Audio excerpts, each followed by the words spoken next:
Hi, everybody. Welcome back to the Spontaneous Brilliance podcast. I am so glad to be here with you today. I was noticing my website recently, and I saw that I am quoted on my website, which I guess that's not a big shock to anybody. I don't know why it would be a big shock to me. But there is a quote on my website, and this is what it says. It's me speaking about how I feel about Spontaneous Brilliance as a company. And I said, I love seeing the light brighten in a person's eyes when they see themselves being recognized, seen, and heard fully in the moment. Spontaneous Brilliance is more to me than a book, a company, or a philosophy. It is a dream that I hold for a day when every single human being feels respected and recognized as a unique being with a valued and precious brilliance they bring to this world. And when I read that, I was like, yeah, that is absolutely true. So happy that is there. And yet it's still a dream that I hold for a day when that happens, when every single human being feels respected and recognized and is respected and recognized. The mission of Spontaneous Brilliance is to create a world of loving, conscious creators where everyone's unique creative genius is recognized, acknowledged, shared, and respected in our hearts, homes, classrooms, companies, and communities, regardless of our age, education, or perceived abilities. I say that all the time when people ask me what I do. I say, I'm a creativity specialist, and I help people of all ages and abilities to recognize and express their unique creative genius. And people always go, cool. Yeah. But they don't think I'm talking to them. I see that very, very, very, very often. Even after I say, I help people of all ages and abilities, they go, so what kind of people do you work with? Well, I'm thinking I've already covered that. But, it's the everyone is a unique creative genius part of my whole spiel, my whole gestalt that we're still not just buying into. And I want to change that. I desperately, beautifully, brilliantly want to change that. Because even though I say it and it's all over the place, and lots of people are saying it, not just me, most people don't think they have a genius. It's funny that I wrote this book, Spontaneous Brilliance, and yet even people who have read it and listen to this podcast regularly and know what the whole premise is, and they also are listening to other people and they're studying and they're working on themselves, et cetera, et cetera, et cetera. They're really, really into this process of fully becoming the character that we're playing here on the great stage of life. They still struggle with the concept that they have a literal genius because that word has been so co-opted. It's funny, I'm in groups all the time, spiritual groups and groups of self-help thought leaders. And when we're talking to ourselves, or someone's presenting to us or someone's encouraging us, it's very often in the hyperbole that, of course, everyone here knows their genius. Someone just yesterday said to several hundred people in this group I was in, all of you who are here, you know your genius. You're here because you know your genius. Yeah, even in that group, I don't think that's true. Some of them are there hoping the speaker is going to help them identify their genius. And some of them are there kind of hoping that what they're doing with their life is their genius. Some of them are there knowing that what they would think of as genius isn't in them, even though we talk about it all the time. Even if people know their genius, they've identified their genius, they've identified their passion, the thing they're brilliant at. If they do, they don't use that word to describe it in regular conversation because there is somehow supposed to be something wrong with that word when you purposefully and seriously call yourself a genius. But that makes me so sad and so frustrated because it's just about the use of a title or a word that has come to be assigned to a specific, elite, limited group of people. And the truth is that we're missing so many miracles every day because we are expecting the miracles to come delivered in a particular box, presented by a particular human with particular characteristics that we expect them to have. I believe, and I hope that you believe, that every single human has a brilliance, that it is just as Einstein said, that everyone is brilliant, but if you ask a fish to climb a tree, it'll spend its entire life believing that it's stupid. We just have to stop trying to please the well-meaning monkeys that want us to climb the tree, because everyone has a genius, and it's incumbent upon us to expect that of ourselves and to expect that of everyone else. Expect and respect the genius. I even had somebody say to me, well, you're just dissipating the value of genius. When you say that everybody's a genius, you're just dissipating the value of being a genius. Whoa, blocking much? Like comparing much? Relying on competition much? What?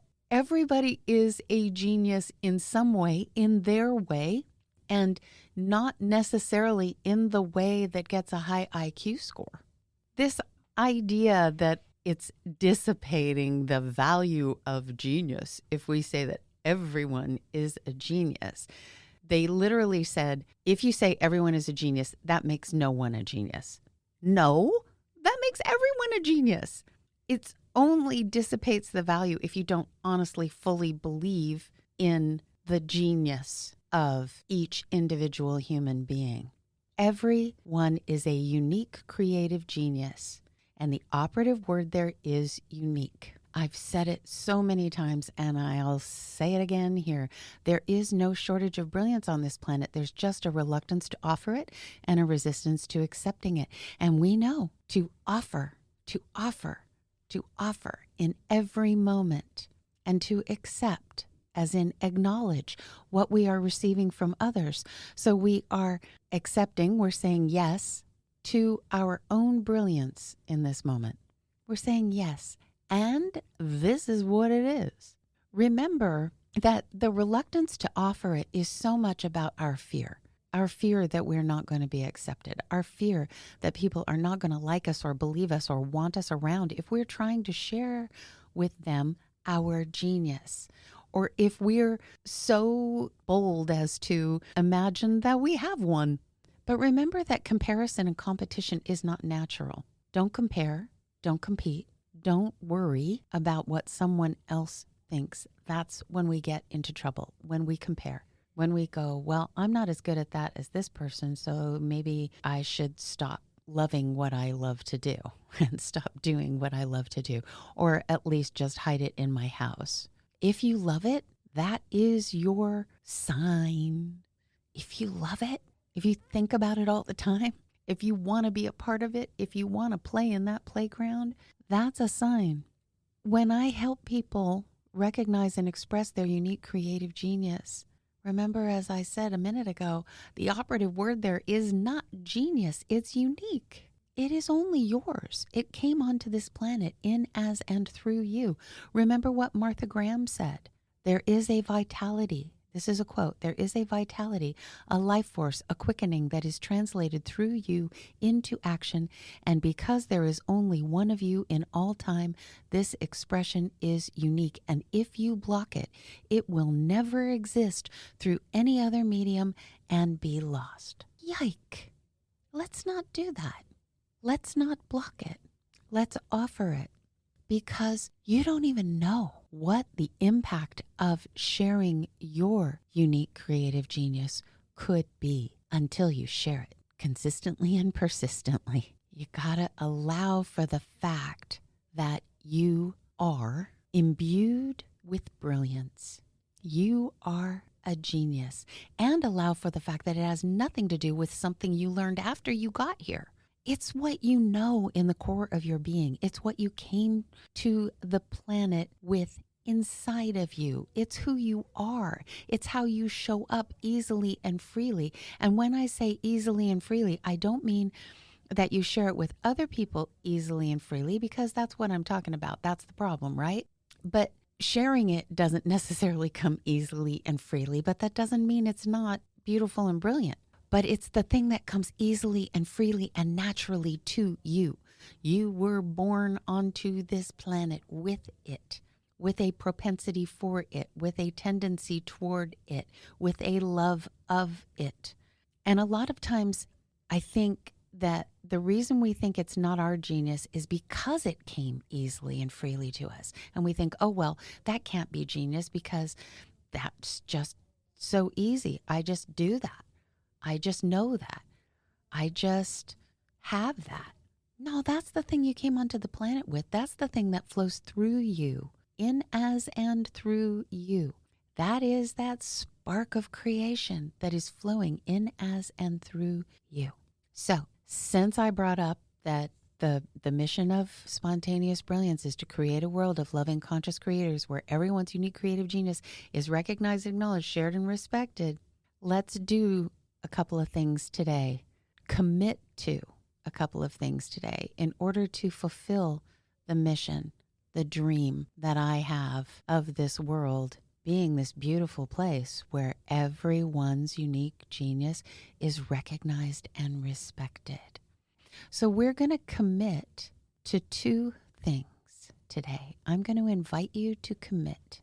And the first thing is commit to getting curious and respectful about your genius. First and foremost, get curious about what your genius might be, and then get curious about and open to the possibility of sharing it. In this production on the great stage of life, we came here for a reason. We came to play a role and experience the growth process of moving toward our bliss. We were cast in this role, in this particular production, intentionally and specifically. You're perfectly who you are. You are the only you there is. So yeah, you're a perfect you. And your character that you're playing on the great stage of life has a purpose, as all characters do. And we are here to recognize that purpose, understand it, and fulfill it to the best of our ability. That's the journey we're on. That's the story we're writing. That's the game we're playing. Pick a metaphor. They all work. You know, I love my metaphors. We are here on purpose. Both uses of the word, intentionally and in alignment with our sacred purpose. But when we lose our belief in that, we get off track. Remember the fishies. If you ask a fish to climb a tree, right? If the expectation is that they are to be a genius at a particular thing, that's when the fishes get into trouble. That's when anybody who is not part of the well-meaning monkey club, they run a risk of spending their life feeling stupid and inadequate. In other words, if we are a fish or a giraffe or a pangolin or a platypus or I don't know, name an animal, okay? Whatever your favorite animal is. We came here on purpose. We did it on purpose. I have said this in podcasts before. You chose to be here at this time in this way. Being a fish is not a mistake. It's what you meant to do on a soul level. It's what your soulful self meant to do. So the first thing that you have to accept in this 24/7 improv on the great stage of life is that you are perfectly cast in the role you are playing.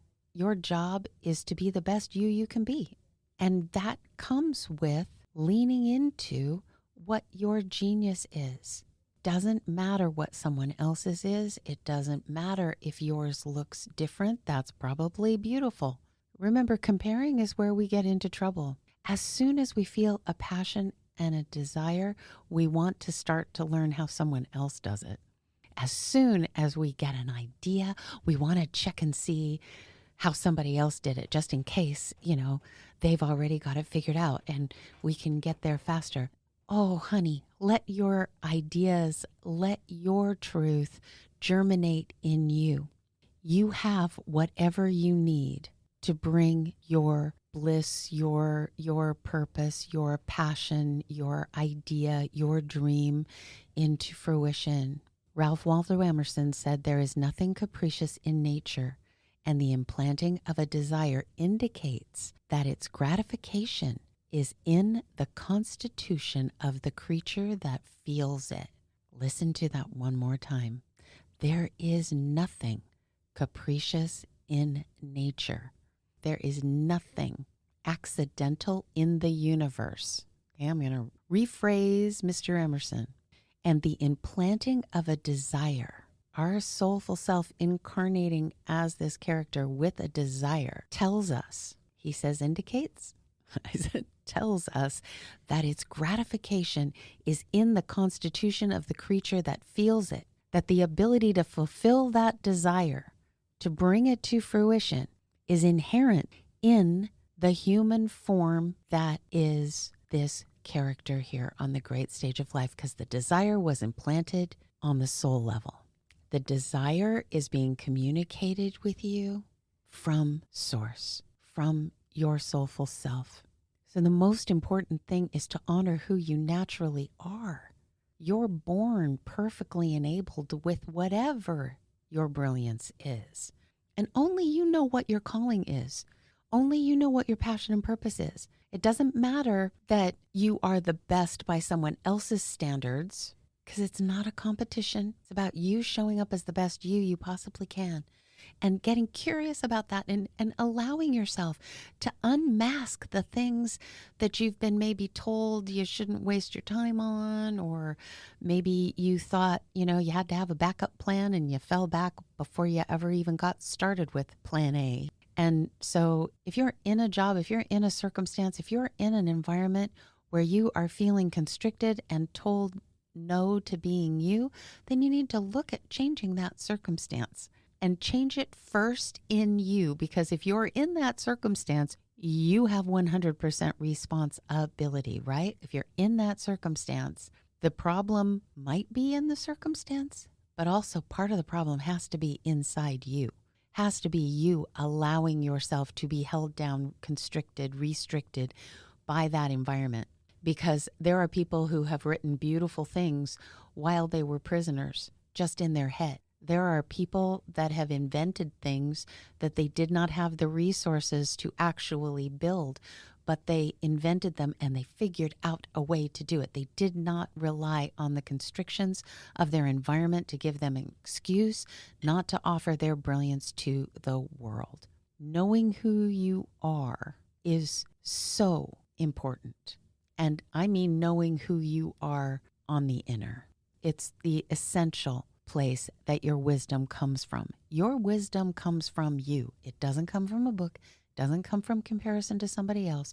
It comes from you. Only you know what's going on inside you.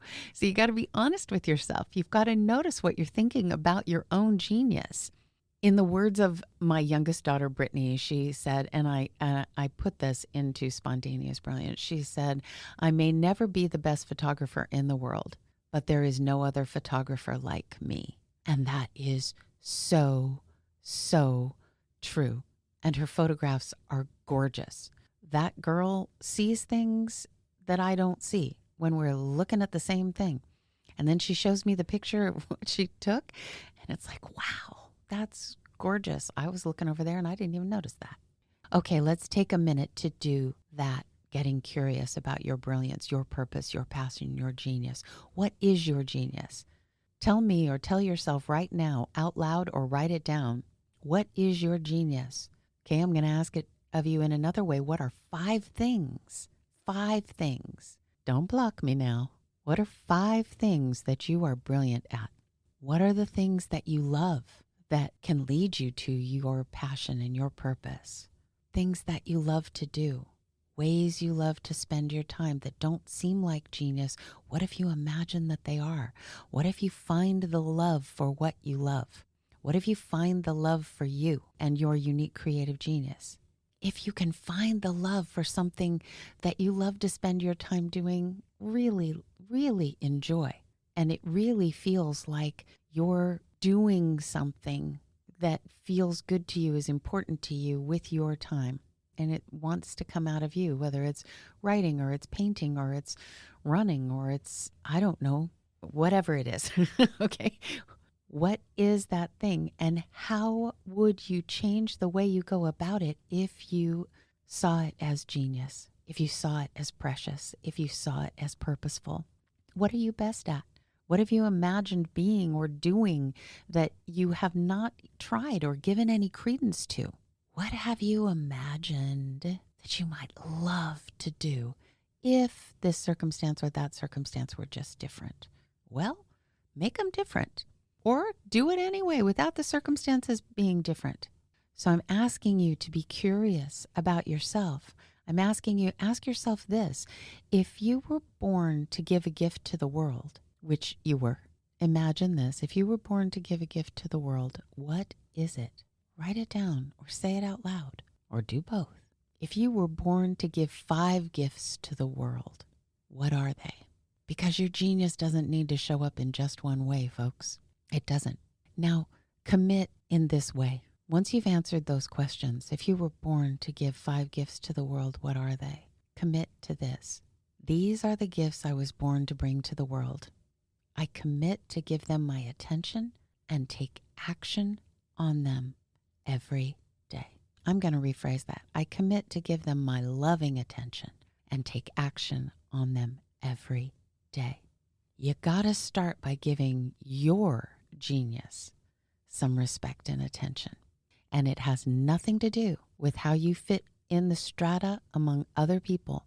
Honoring your genius is not about telling somebody else what you can do better than they can do, or trying to outdo someone else. It has less than nothing to do with that. If there is such a thing as less than nothing, it has less than 0 to do with that. And then the second thing I want to ask you to do, the first was to get curious about your genius. The second is to get curious about the genius in each and every other person. Remember that a great actor listens.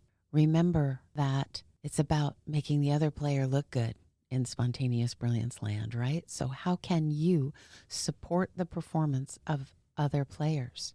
We have a reluctance to offer our genius. So does everybody else. And then there's the other side of that too, the resistance to accepting it. We have a resistance to accepting our own, but we have a resistance to accepting other people's. It's too loud. Doesn't belong in this class right now. It doesn't line up with my curriculum. It's blah, blah, blah, blah, blah, blah, blah, blah, whatever. They don't fit in. They're not talking when they're supposed to, and they are talking when they're not supposed to. They're annoying me. They always want to do whatever. Well, maybe that's their genius trying to burst out of them. Remember, Einstein didn't talk till he was 3 or 4 or something. His parents called the doctor. And it was just, obviously now we know, little Albert was thinking lots of stuff. He was busy. Talking wasn't helping, wasn't adding to his experience. And I have worked with so many neurodivergent and special needs students and adults, and they are all freaking remarkable once you get into an exchange with them.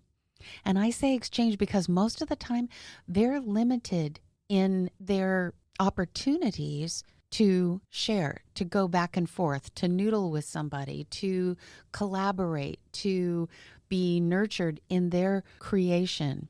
Lots of times they're put into classrooms or jobs where the major goal is to, in the classroom, to get them out the other end of the education system, or to get them into a job or a spot for them in society that the well-meaning monkeys find for them, and just have them stay there and not bothering anybody.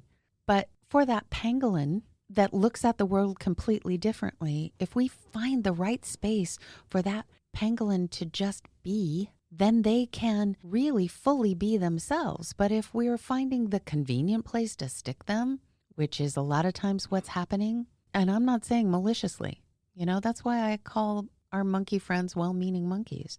They think they're doing well for people that are difficult or inconvenient.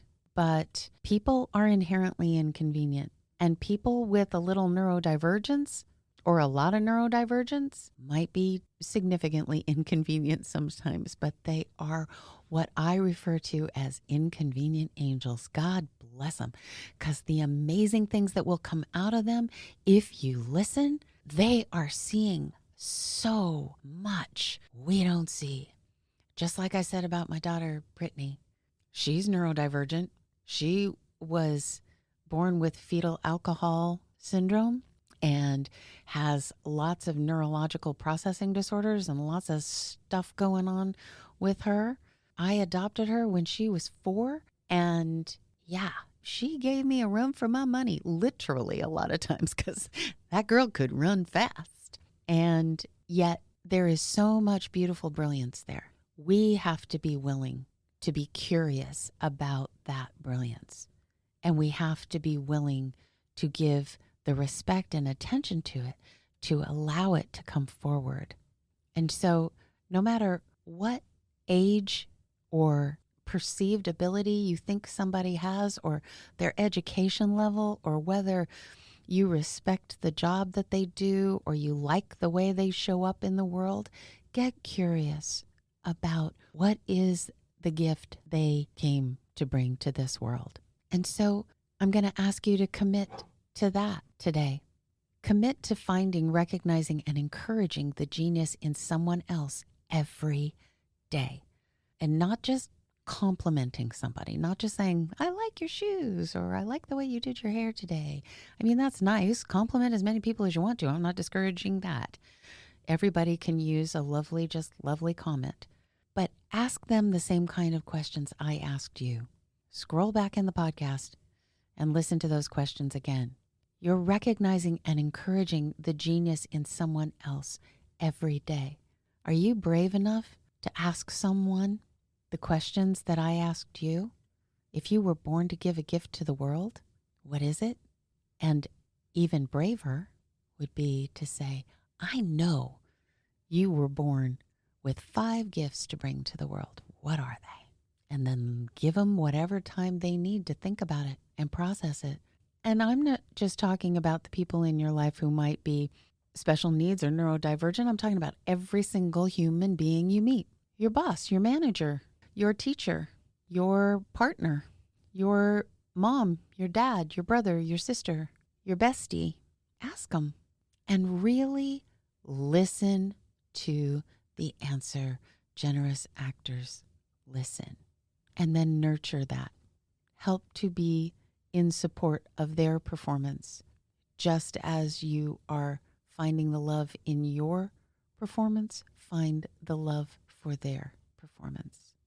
And then we will all be in that dream world, the dream I hold for a day when every single human being feels respected and recognized as a unique being with a valued and precious brilliance that they bring to this world. Yeah, baby. That's what I'm talking about. All right, so you got 2 commitments for today. You're going to commit to be curious about yourself and your unique creative genius and to nurture it and support it. And you're going to commit to find somebody every day that you can be curious about their genius and nurture and support their genius. Even if just for a moment, they might be a stranger you're passing on the street, but go for it. Because they're all geniuses. Get curious about it. However you want to get curious about it. You don't have to ask them the questions I asked you. Ask them whatever questions. And then ask yourself those same questions.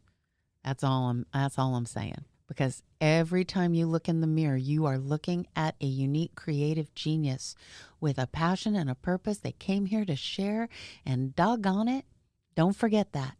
Every morning when you look in the mirror, you're looking at a beautiful, brilliant, unique, precious being. As long as you notice that, everything else will fall into place.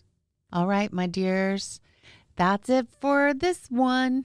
Have a beautiful, glorious, blessing-filled day. And if you want to come and talk to me about this or anything else, you know the drill.